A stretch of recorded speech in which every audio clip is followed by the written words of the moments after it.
La main m'a toujours inspiré à la musique.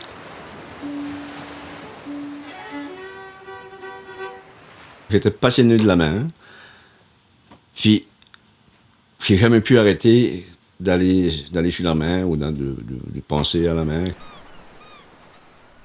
Tous les matins, j'allais sur l'eau, tous les jours, j'avais toujours une mélodie. Et la main m'incitait à faire des mélodies.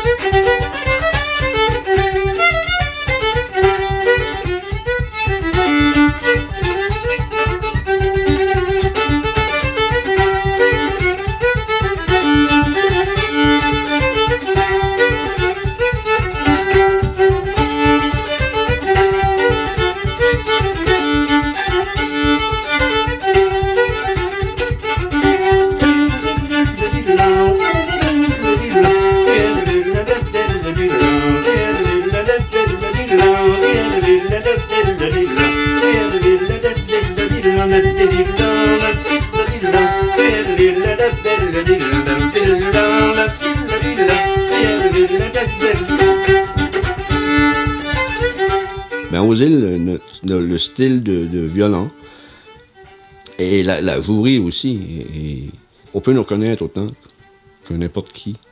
Tu prends les gens, l'exemple de Joliette, tu sais, la gang de la bottine souriante, puis toute cette gang-là, tout ce coin-là. Ils ont un style à eux autres. On peut les reconnaître partout dans le monde. La Louisiane, tu peux les reconnaître aussi partout, tu sais, partout dans le monde. Mais aux îles aussi, on a un son.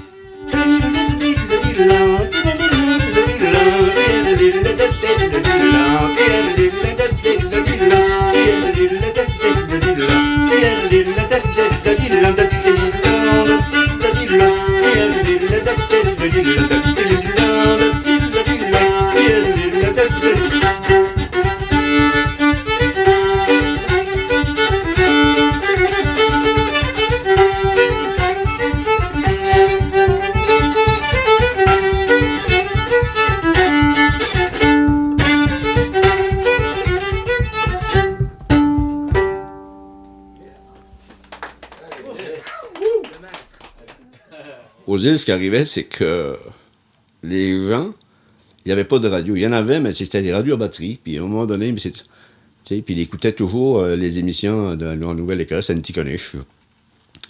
Puis je sais que chez nous, mon père, il écoutait ça, puis c'était religieux, là, tu sais. Mais il écoutait une pièce, c'est quasiment comme beaucoup de gens aux îles, il écoutait les pièces. Et puis, il pouvait jamais aller jusqu'au bout. Des fois, la batterie, ça lâchait. Tu sais, puis il se dépêchait à essayer de l'apprendre parce qu'il aimait tellement ces pièces-là.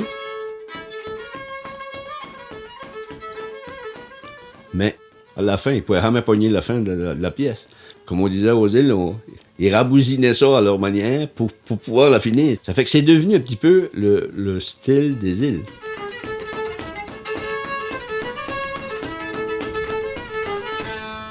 On a eu un grand folkloriste aux îles de la Madeleine, M. Avila Leblanc. Avila, qui avait beaucoup de connaissances.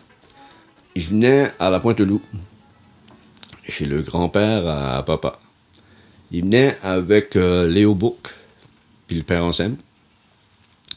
Puis mon père, il était comme le violon attitré. C'était juste à côté de chez nous. C'était chez Damas Hébert. Mais à chaque fois qu'il allait là, il m'emmenait. La passion de la musique, de toute façon, c'est lui, très jeune. Dès l'âge de 3 ans, il m'assisait sur ses genoux, puis je commençais à jouer, tranquillement.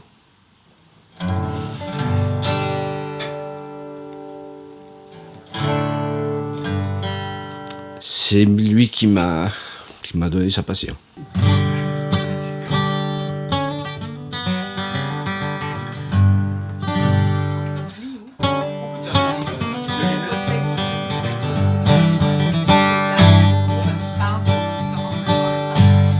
Homme à gage, manie que le vieux Henri avait entrepris son dernier voyage. On l'a retrouvé assis sous sa galerie, entre ses mains une tête de cage. 65 ans de pêche au cages, c'est plusieurs milles de bouts de cordage. Beaucoup d'eau manque pour la factory, mais peu d'argent pour le vieux Henri. Côté Est, côté Ouest, il était bien sûr le best. À chaque endroit où il tendait, on aurait dit que le poisson le suivait.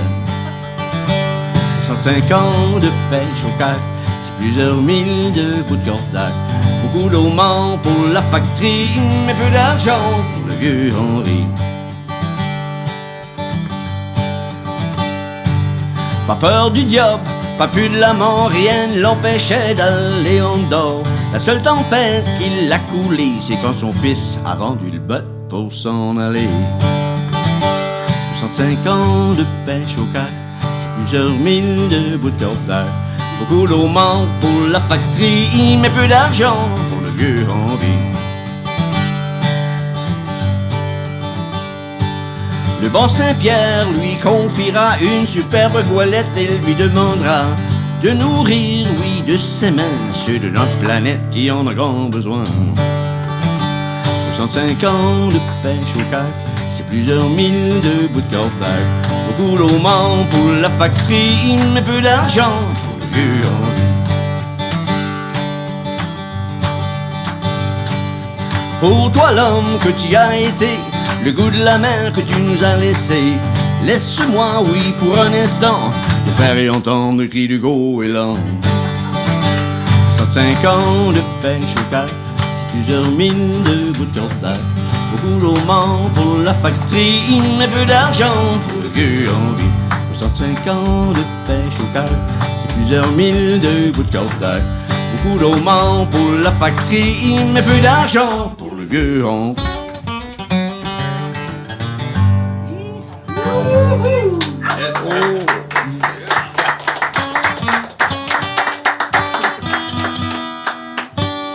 Excusez.